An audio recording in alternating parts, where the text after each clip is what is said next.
The second part of this chapter then deals first with the 22 topics that identify key points. So he's got several short lists here, and he elaborates on them in varying degrees. So at the very beginning, he explains here what he's doing. Having thus discussed the methods of resting that are beyond deliberate meditation, as well as the auxiliary aspects of meditative absorption, in order to discern the implications of these, I will now offer a concise overview based on 22 topics that identify key points specific to this approach. So these are specific things that he believes can be helpful to us as we deal with these. So the first list are 6 implications concerning freedom. So here he says there is a supremely spacious state, timeless equalness within space. So this is the first of the 6. From the root text, given naturally occurring awareness, the timeless equalness of everything, arising and non-arising are timelessly non-existent in basic space. Abiding and non-abiding are timelessly non-existent in basic space. And freedom and the absence of freedom are timelessly non-existent in basic space. Sounds familiar? So then he goes on to the second one, natural freedom, on page 247 here. Things are naturally freed like the knot in a snake. So we've seen that before. So from the root text, within awareness, a supreme state of unwavering equalness. Even as things arise, they arise naturally, holding their own place. Even as they abide naturally, holding their own place. Even as they are freed naturally, holding to their own place. So here in the commentary he says their own place refers to the basic space of Dharmakaya.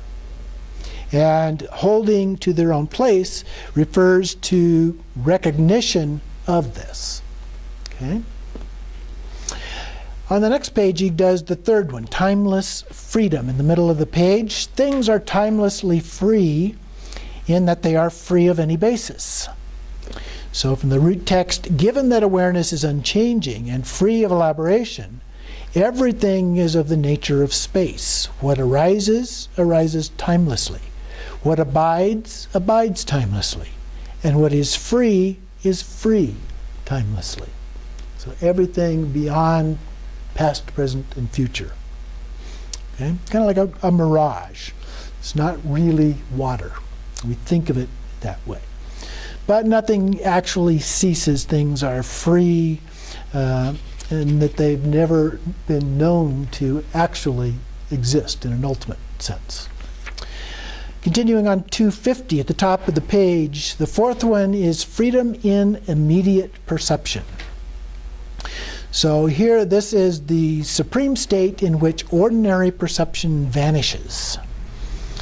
So from the root text, thoughts arise, abide, and are freed. Their simultaneous arising and being freed is uninterrupted.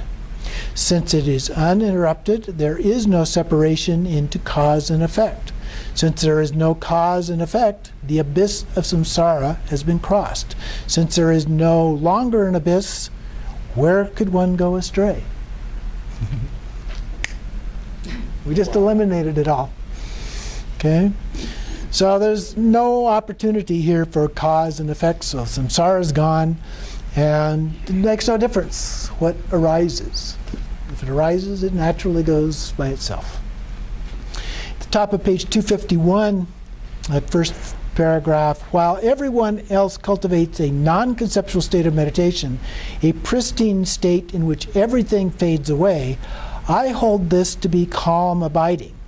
That is, the abiding quality of awareness, which will not help you understand the key point here. I must emphasize the need to identify bare, unobstructed awareness in all its nakedness under any circumstances, a tenet that is unique to the great perfection approach. So normally when we do shamatha, our focus is not on awareness itself, but on some object. It could be external, internal, but some object. And so what he's advocating here is Objects are fine, but that's not the point of the meditation. Awareness is the point of the meditation. And that's what's unique about the Great Perfection approach. Then the fifth one, freedom from limitation, further down on the page, beyond imagination or expression. So from the root text, the expanse of Samattabhadra is timelessly unchanging. The expanse of Vajrasattva is without change, transition or change. The term Buddhahood is nothing more than a label for what is simply recognition of the very essence of being, the way of abiding. So the essence of awareness is Samattabhadra, which means wholly positive or fully positive. The unity of emptiness and lucidity is Vajrasattva, the immutable being. So to identify this is finding Buddhahood within yourself. On the top of the next page, 252, he cites a similar statement from the Exalted Discourse on Transcendent Timeless Awareness. Since mind itself is perfect Buddhahood, do not seek Buddhahood elsewhere. That verse or something similar to it shows up in a number of different texts. In 253, next page, toward the bottom, freedom from limitation is praised as the ultimate meaning of the true nature of phenomena. So from the root text, with the realization of this, there are no phenomena to accept or reject. So all things are in a state of infinite evenness. That is their sole true nature. As on an isle of gold, there is no division or exclusion. This nature is not subject to limitation, for error and obscuration have been seen through. Within awakened mind itself, in which there are no pitfalls, the three kayas involving no effort are spontaneously perfect. So the phrase beyond imagination or expression is a mere figure of speech. In the middle of his commentary, paragraph below, all phenomena constitute a state of infinite evenness within the great perfection that is free of limitation. So the labels, error, obscuration, samsara, and nirvana, are irrelevant. Just reiterating, re-emphasizing the idea that when we begin labeling and conceptualizing and so forth, we've gone beyond the true nature. And then finally, number 6 in this list at the bottom, freedom from in oneness. There is nothing comparable to freedom in oneness. It is a bare state in all its nakedness. So from the root text, sensory appearances are unrestricted. Awareness is evident and naturally occurring.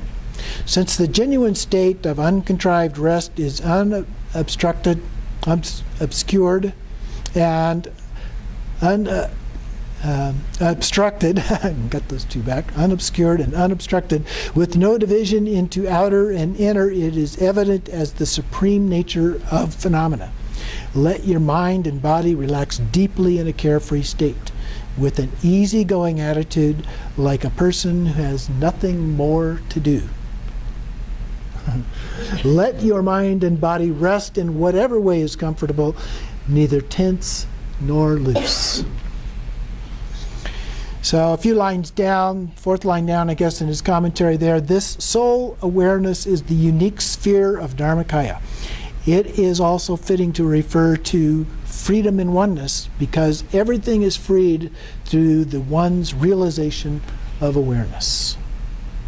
And then the next paragraph, excuse me, in putting this into practice, when three factors, consciousness, the dynamic energy of bare awareness, sense objects, and the perception of them come together, but you are conscious of sense objects, but you do not think of it as a duality.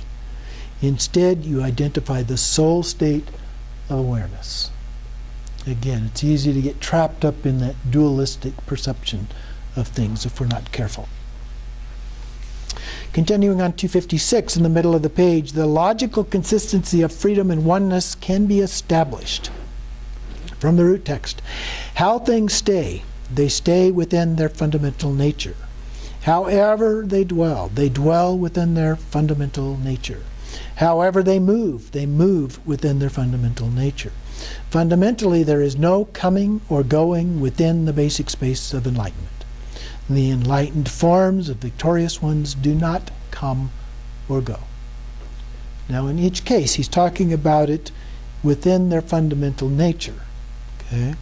So it's important to be that, or the basic space of enlightenment.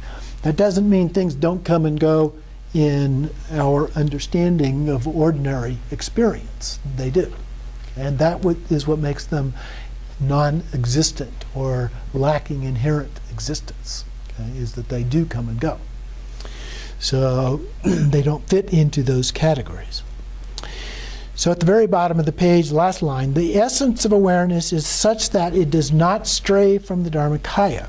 And then from the all-creating monarch, the suchness of the universe of appearances and possibilities, whether samsara or nirvana, does not stray from awakened mind. There is peace, for nothing strays from awakened mind.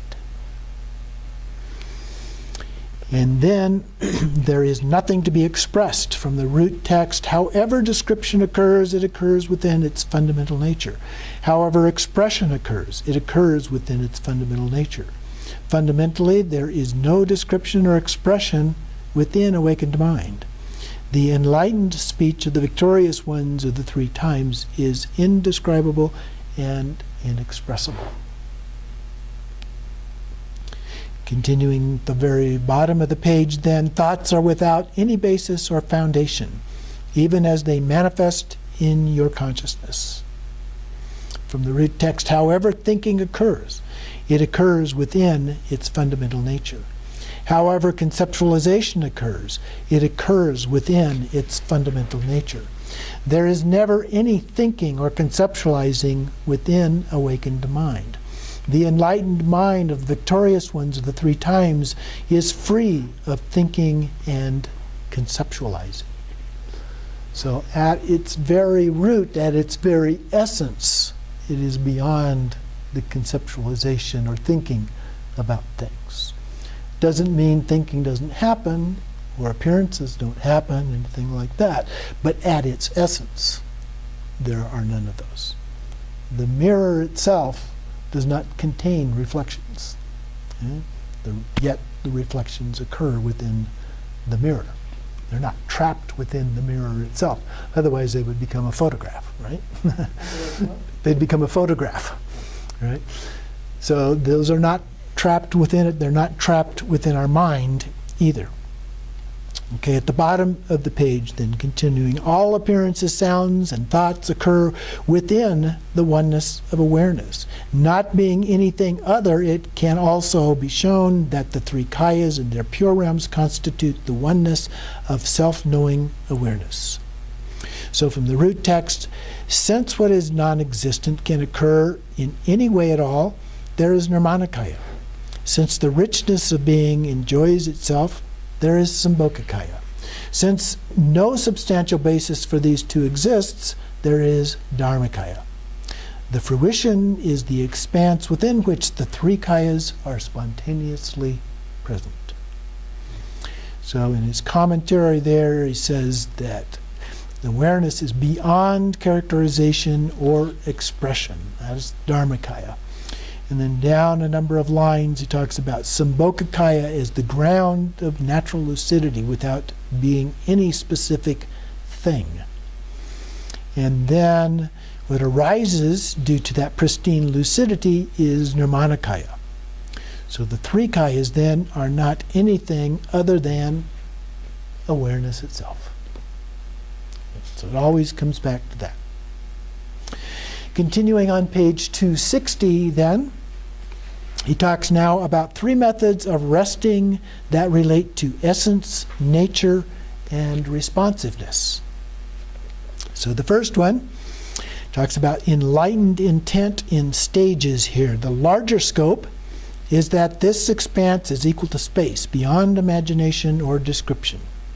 So from the root text, within the very state that is the vast expanse of awakened mind, the concepts of ordinary thinking do not occur. If the characteristics of ordinary consciousness do not stir in the mind, That itself is enlightened intent, the unique state of Buddhahood. The second one, it starts in the middle of the next page, 261. The implication is that awareness is the supreme unity of lucidity and emptiness. So from the root text, the nature of enlightened mind is similar to the spacious vault of the sky. The most sublime form of meditation involves no recollection or thinking. One's nature is unwavering and uncontrived, unplanned and completely free of the formation of ideas. The true nature of phenomena, the naturally settled state, is without transition or change throughout the three times. The most sublime form of meditation involves no stirring or proliferation of all-consuming thoughts.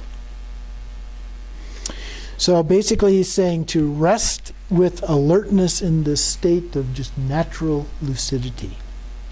And then in the middle of the next page, 262, the third part of this set, in the indivisibility of things arising and simultaneously being freed, is embraced in all its nakedness. So from the root text, any abiding in suchness is the sacred state of mind, the unique state of Buddhahood, free of all characterization.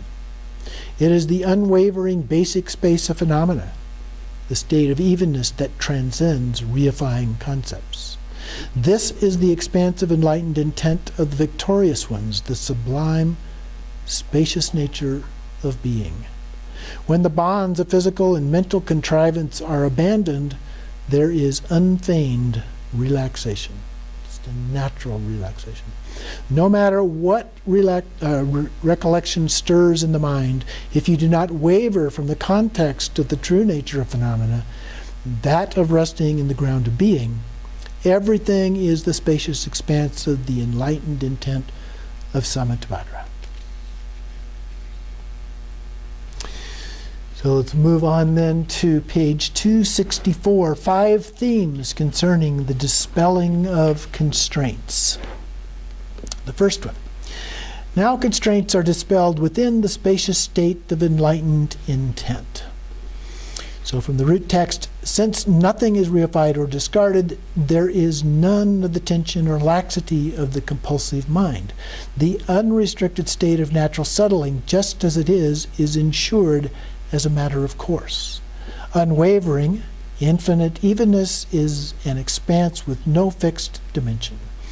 If all ordinary thinking occurs naturally and is pacified naturally, that is the sky-like enlightened intent of Vajrasattva. Number 2 of these 5 themes on the next page here toward the top. The larger scope is one in which such constraints are dispelled. So from the root text, if you maintain an undistracted state within the uncontrived expanse of being, even engaging in thoughts concerning sense objects within the scope of the true nature of phenomena. As for the true nature, it is non-conceptual as spacious as the sky. But if you try to contrive it deliberately and compulsively, it becomes a cage of characteristics. Though you may spend a day and a night in such meditation, that is the bondage of fixation, pure and simple, the victorious one stated that it resembles the meditative stability of the gods. Therefore, it is extremely crucial that your mind, which is undistracted and in which effort and striving have been eradicated, settle naturally beyond reifying effort. The third one is at the top of page 267.